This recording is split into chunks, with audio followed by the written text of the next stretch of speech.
Hello, I'm Philip Wade, and thank you for returning to this video. It's video number 5 of the CLICK PLC programming tutorial that I'm doing. I'm trying to do this on the cheap as possible, so you have the least amount of money that you have to spend. Matter of fact, this is the processor that I'm using right now. It's just the processor and an inexpensive power supply, CLICK power supply, and then the programming cable, of course. Software we said was free. So, keeping it cheap like that, I'm going to do as much as I can to keep it as inexpensive as possible. On the last video, we programmed a very simple red light, nothing special, no turn lanes or anything else. And this time we're going to take it a step further. We're going to add in a left turn lane and also a sensor to detect if a vehicle is there for the turn lane. So, welcome aboard and let's get going. Here's the program that we left with at the end of the last video. I know originally I had erased it all, said we would recreate it, but I think that's really more of a waste of time than anything else. The only thing I want to show you here is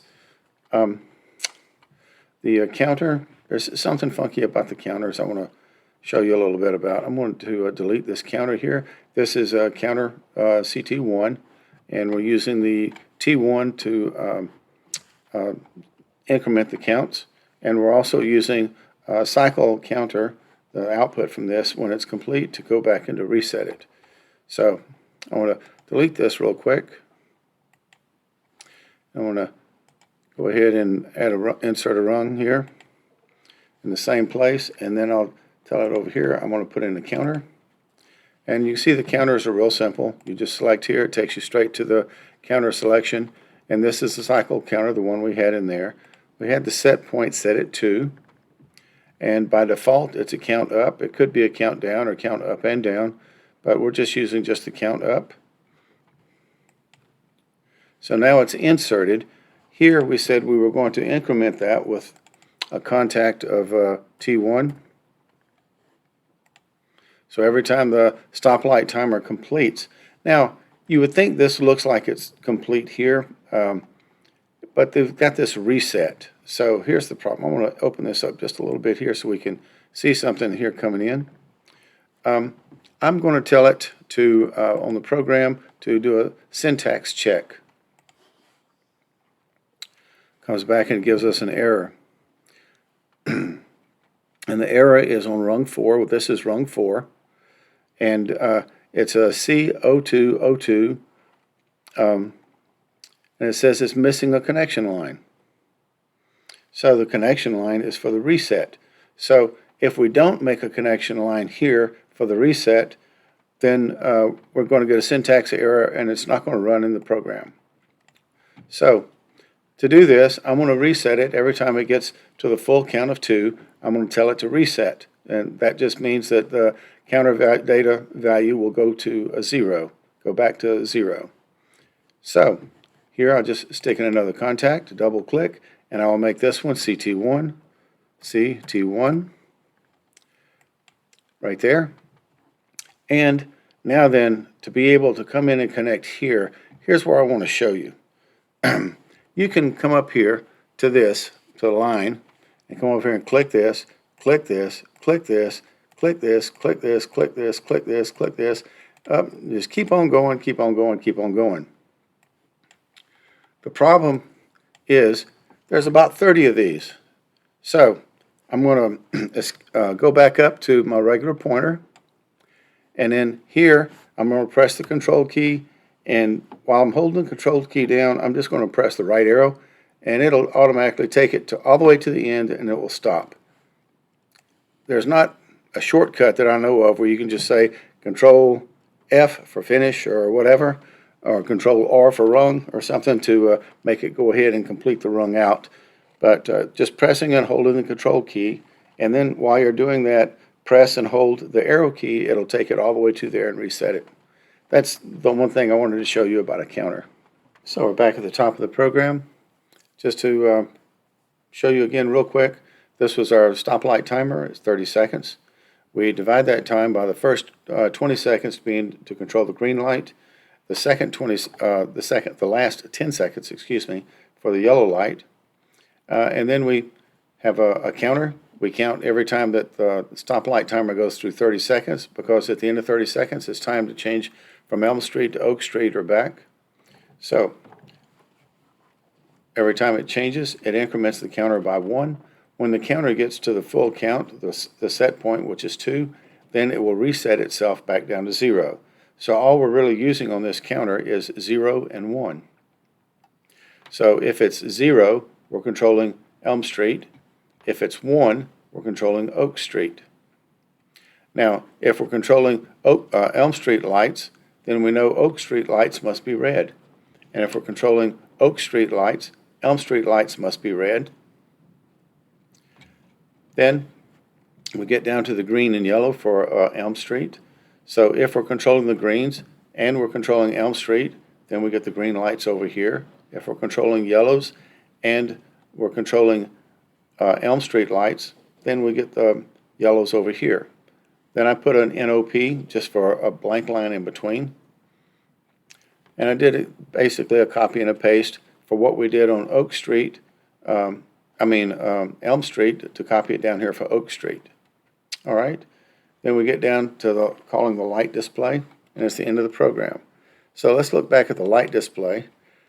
Now on the light display, I've added a little bit, not anything that controls the program, but just for display.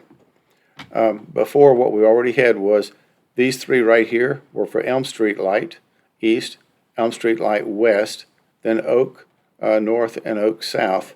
So what I've done is I've taken the same things, I just copied, paste, copy, paste, copy, paste to put it horizontal, and then I added in a turn signal as well. I don't know how well this is going to look, or if it's going to make it any easier to see, because we're not really setting up red lights that I'm showing you, that you see the red lights flickering and turning on and off and all. We're just trying to do it without actual physical outputs to keep the money part down. So that's all I had. I still have to have the return to tell it it's time to come back. This is what we'll be controlling now so that you have a visual in your head here. We're just going to take Elm Street and say it's the busier street. Oak Street is the minor street. So we want to put turn lanes in on Elm Street. So we've widened the street, we've added in a turn lane for east and west. So we'll be needing a sensor to sense that we have a car here, and another sensor to detect that we have a car here. So with that, let's look back into the program. Now, we're not using real inputs right now, since we're not really connected to the real world. We're not using any inputs and outputs. Let's go over here to our relay controls bits, and let's just put in one here, and we'll call this SNS, or sensor for Elm East turn. Then copy that, Control C, paste it, Control V, and I'll change that to west. Sensor. So we have our 2 sensors, and we'll just keep this area open for other sensors that we might add in for maybe later expanding out Oak Street, or letting us know that we have a car at a red light. So we'll leave these open for that. I'll just come down here. We'll need one for turn signal request. So that way we know that one of these, either one of them, has a request, and that's what we'll use to say that we need to use a timer. So, timers, matter of fact, let's come in, let's add a timer. We'll need a timer for the red light, turn light, so we'll call this one turn signal timer. So now we've got that. Let's go ahead and put in a timer down here. And this one we said would be timer number 2, turn signal timer.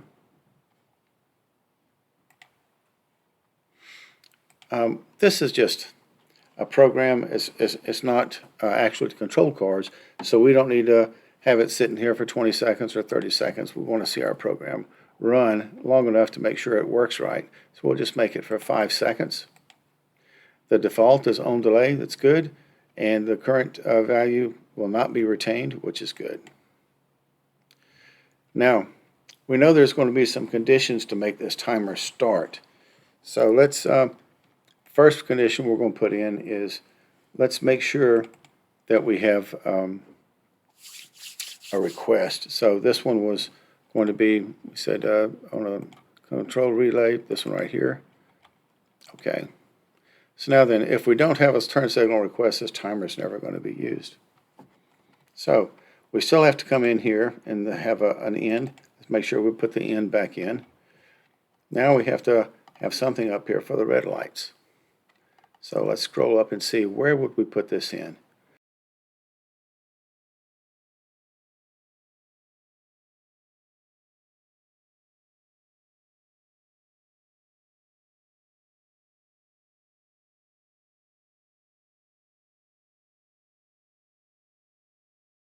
I think I would rather not have it here, but have it at the very beginning of the program. So I want to do a cut, come back up to the top line, I'll right click on this, and I'll insert rung before cursor, and now I'll do a paste. I'll paste it in right here. So this is our turn signal request, and this is our turn signal timer. Right now we're just using Elm Street, so I think maybe we should go in and make sure we put Elm on this, because later we may have Oak as well. Let's go into Program, Address Picker, and we'll go to T2, and we'll make this say Elm. And also for the contact over here, which was C16, I'll go to C's, 16, and I'll make this say Elm as well. Now, I'll say OK. So now we've changed both of those. But we know we have to have something to control this for this request. Now we know we have two sensors. So I'll tell you what, let's go ahead and do a subroutine that controls the turn request. So right click on this, add new subroutine, and we'll call this one a turn cycle. Turn cycle. So therefore we have that. And come into turn cycle here. Let's go ahead and stick some contacts in. This one will be for the sensor on the first sensor we have, Elm Street East. Okay. And we'll come into here, right click on this, and we'll say insert row after cursor, and we'll put another contact, and this one will be C2 for the other one. Now then, I'm going to press the control up arrow, and I'll close that out, come over here to the end, and this out is going to be our request, which was Elm Street turn signal request right there. Okay, now we have that. So let's put a return in here so we have a return so we don't get a syntax error. Go back to our main program. Now every time that we have this, then we're going to be setting our timer, a 5-second timer that we set up. Tell you what, I think we need to do a set and reset. So let's go back to the turn cycle, click on this one here, and we'll change it to a set. C16. And so this will set it right here, but we have to make sure that we don't start the turn unless we've just finished a cycle. So when we finish a cycle, we know we have T1. So let's come back over here to a turn cycle. Put in right here, we'll put another contact. That's going to be a T1. Okay. Now then, we get this T1 we set from this timer for one scan. Once we hit the 30 seconds, then it says, okay, I'm complete. That's when this contact will close. So if we have this sensor closed or this sensor closed detecting a core, then we're going to set this this C16. Now, when we set a bit, it's like maybe the light switch. You stick your hand over on the light switch, you flip it up, you take your hand away and it stays set.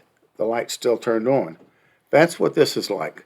But now you have to turn the light off sometimes. So there we'll use a reset. So down here we'll do a reset, and it'll be the same address, C16. Okay, but what's going to reset it? Well, let's go back to the main program.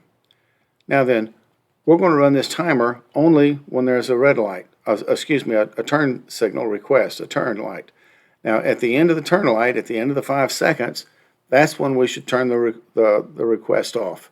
So we'll come back here and we'll say when we get that bit set, which was T2,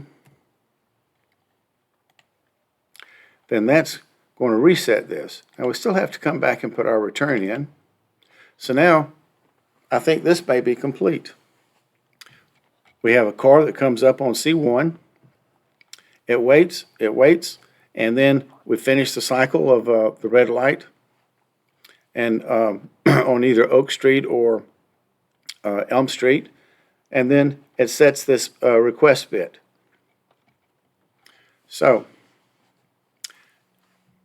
when the timer finishes timing out, saying it's the end of the turn cycle, T2, then we're going to reset this so there's no longer a request. Let's go back and see how this plays in the main program. So from here, we know when we get the turn request, this will close only when we've reached the end of the cycle. We'll start our 5-second time, but now we need to do the lights. We have to have the turn lights in there. So let's go ahead and insert a rung after the cursor. We're going to copy this request to here, paste.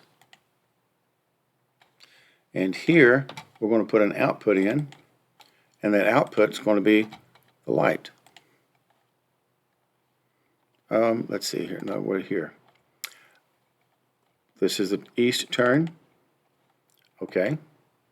Now then, I'm going to come in and add another row after the cursor.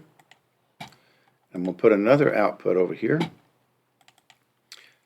And this one is C108. That's the west. All right. Now then, I'm going to do a control up arrow to close this to connect these together. So now, when we get the request and this timer is timing, we're going to turn the lights on, these two lights right here. But we need to make sure we only do it during the other cycle, the cycle when the Elm Street is running, and not the cycle when Oak is turning. But at this time, let's go ahead and just download and see what happens.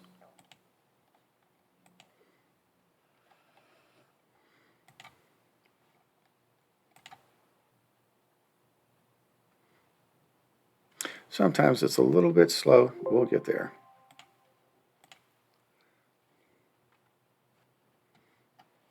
Now we can see this is timing.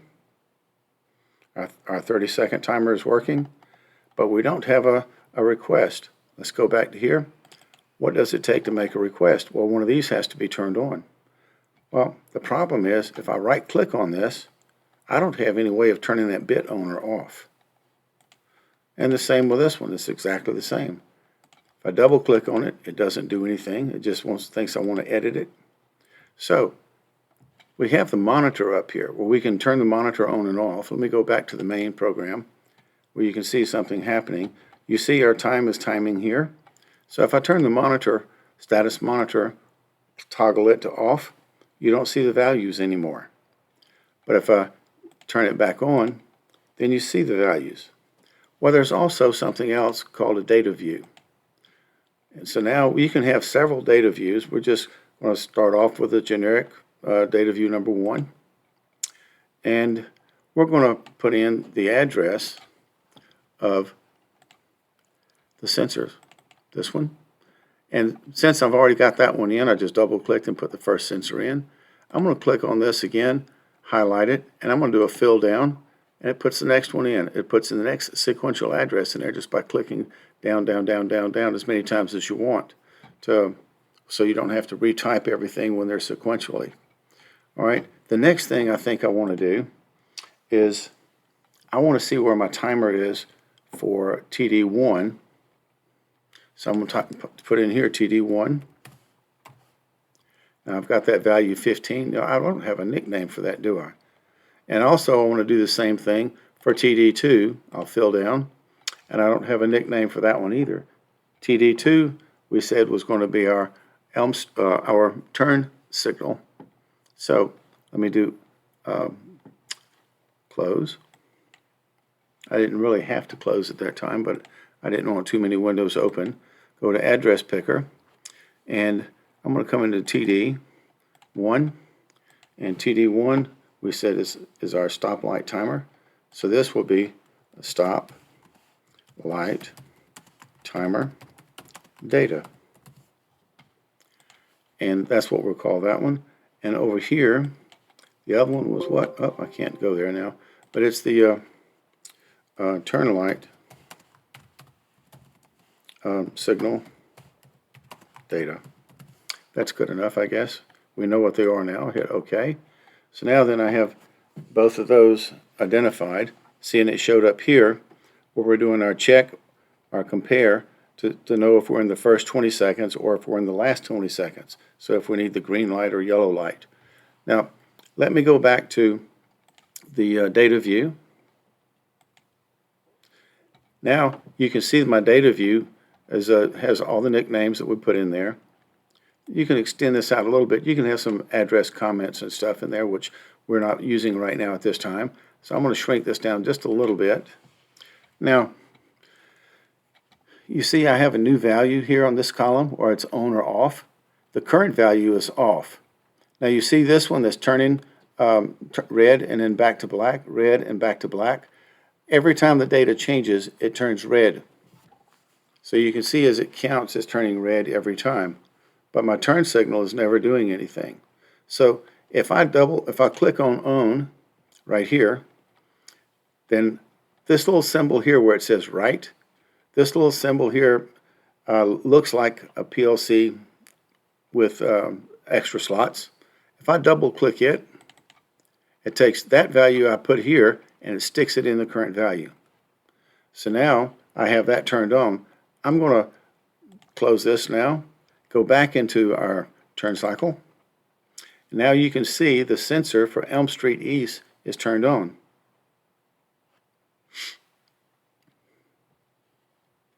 So when this bit gets completed at the end of the 30 seconds, at the end of any of the cycles, we should set this bit right here. So I don't know what the cycle time is right now because I'm not looking at the data view. Let me go back into data view. And you can see our count right now is 17, 18. Let's just sort of watch it here for a little bit.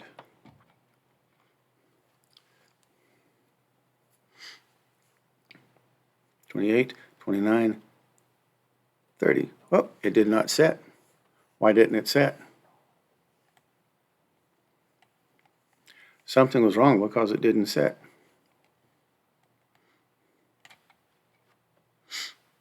Oh, you know what's wrong? We did all this programming for this.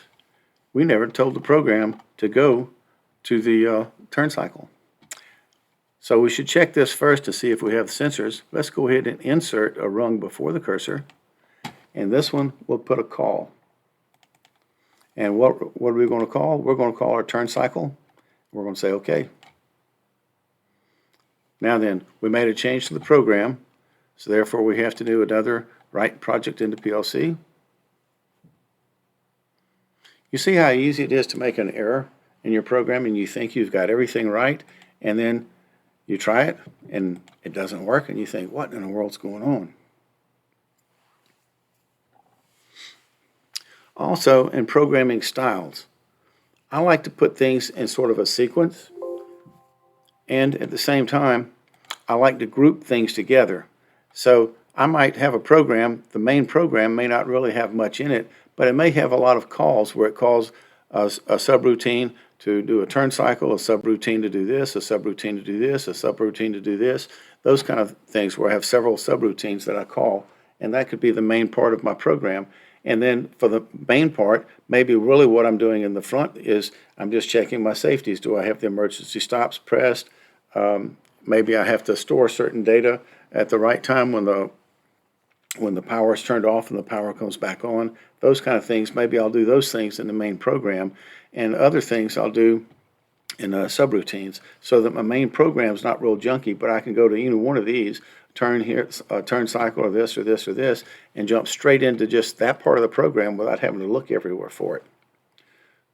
All right, so now we're running again. Let me go ahead and open up the data view again. Now, you'll notice when I downloaded, I lost the value that I had here.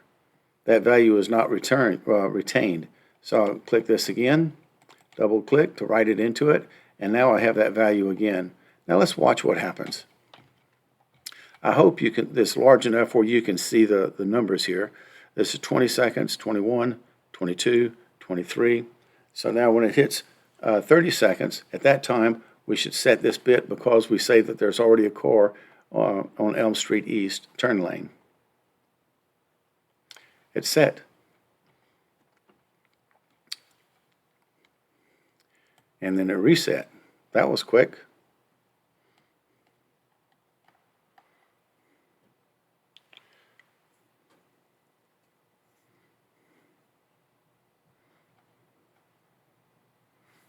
That's 5 seconds. Everything looked like it worked right there. We turned the turn lights on. Let's go to our light display. See how this works in looking at it from a horizontal point of view. We have Elm Street East is green. Now it's yellow.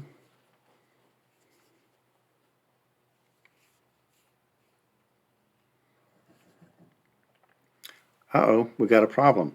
We have turn signals here and green lights here at the same time. So that's a problem. If Oak Street is green and Elm Street is green turn, then we have cars crashing.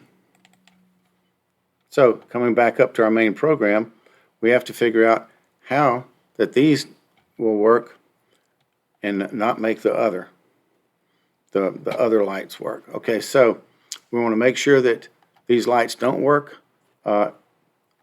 If we're in Oak, maybe we do it when we're only in Elm.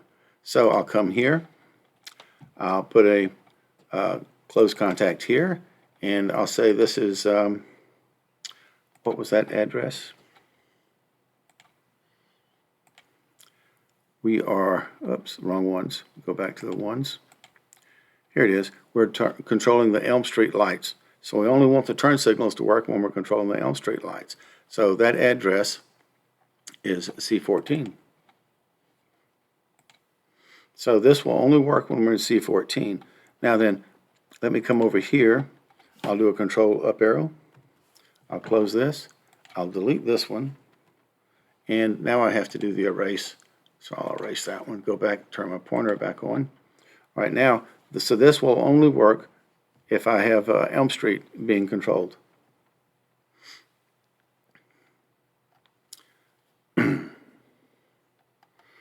So, if I have a turn request over here, I'll copy this and I'll paste it down here.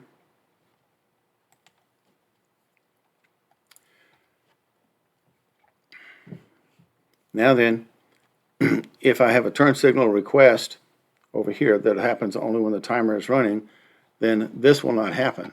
But if it's an Oak Street, so if we don't have this, it's not going to count.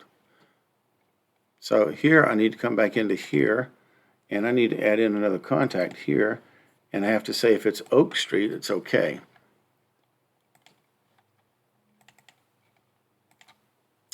Now I'll do a control up arrow. Oops, control up arrow. Control up arrow. All right, now then, let's see if this works. This should have been a normally closed contact. So I'm going to take this normally closed, drag it down to this position. Okay, and now I've changed that. So now it should authorize it to go ahead and count. Let's go ahead and try the right project.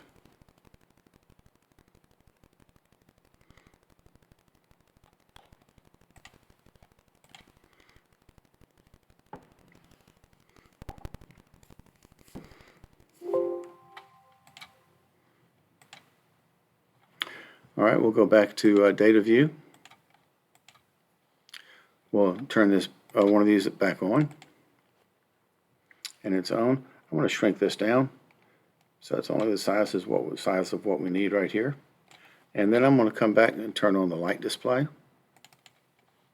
so we can see the lights and watch what is happening here. We can see our timers at 25, 26, 27, 28, 29, and then it changed over to here. We do have the red lights on Elm Street, and we have the green lights on Oak.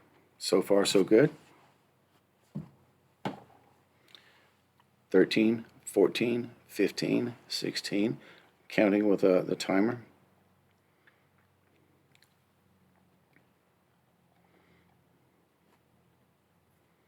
Now we have the yellow lights, so far so good, and 30. So now I see that 1, 2, our turn signal is lit, but now we have green and that at the same time. We don't need green lights and turn lights at the same time for both directions. So we have one more thing to correct. So let's go back into the main program. I'm going to close this for now.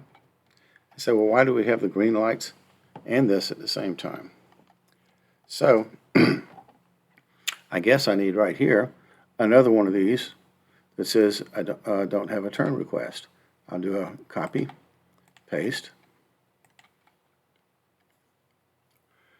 So now then, this one turns green only if I don't have a turn request. Because otherwise I would have to say if it's 0 or less than 0. So rather than trying to play with all that, it's easier just to put one contact in and say, okay, if I have a turn signal request, then this light's not going to turn on. Because the condition without this, let me delete this back out. Oh, delete this one back out.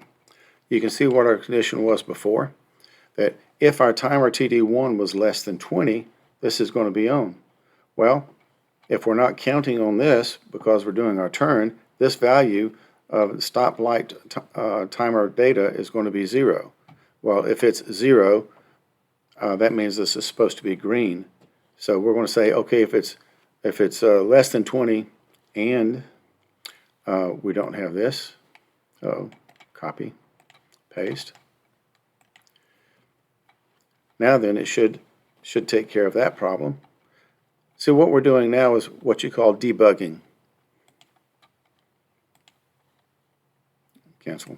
Hit the wrong button. Write project into PLC. What we're doing now is called debugging. You think your program is correct. You think you've got this done and that done, and then you find out there's a flaw somewhere. You have to go back and figure out where the flaw is, and then you have to make sure that your programming is neat and it follows a consecutive way of operating so you're not jumping back and forth all over the place. Because a small program like this isn't a problem, but a large program, it's very difficult if you jump back and forth a lot. Now, open Data View Monitor again, and I'll go back and I'll turn on one of the sensors. Okay, I can double click this too. It does the same thing as clicking it and then doing it. Or if I had several values, say I wanted to make this value right here be, I'll wait till it gets a value in there. I'll type in 15. Now, it's at 4. I double click it, it jumped to 15. So I can change that value when I want to. If I know where to write to, I can change that value if I wanted to something else. So let's go back now since we've made the change in the program and make sure everything is still working correctly. Go up to light displays where we want to be. Come over here and watch our lights again real quick. With 13, 14, 15, I'm watching the stoplight timer. When it hits 20, we should change to yellow on Oak. All right, when it hits 30, because we do have the sensors turned on saying that there's a car waiting, then it should start this timer for 5 seconds. This one is working. We're red on Oak Street. East, now 5 seconds has passed, the turn signal is finished.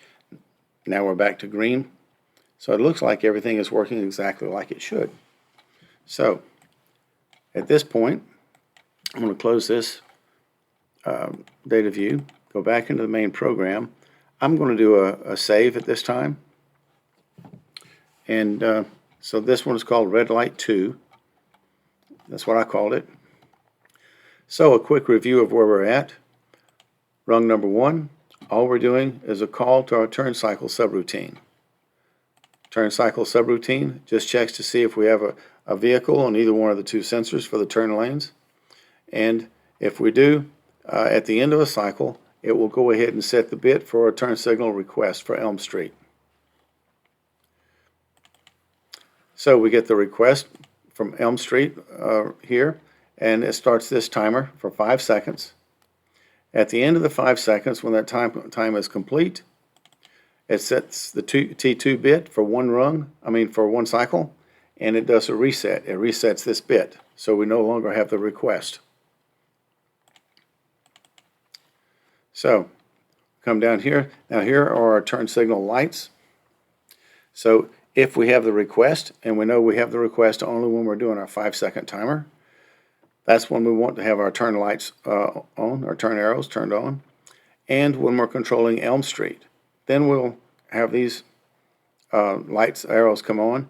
When they have finished, and we no longer have this request here, then we will enable timer number T1, the stoplight timer, to do a normal green, yellow, red cycle.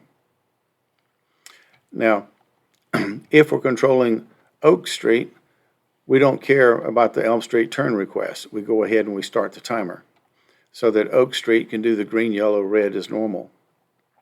To make sure we don't turn the green light on Elm Street when we're doing the turn, we have to put this in saying if we have a turn signal request, because this timer is not going to time right now because this is going to be open. There's no path to the enable because we're controlling Elm Street and we're doing the 5-second timer.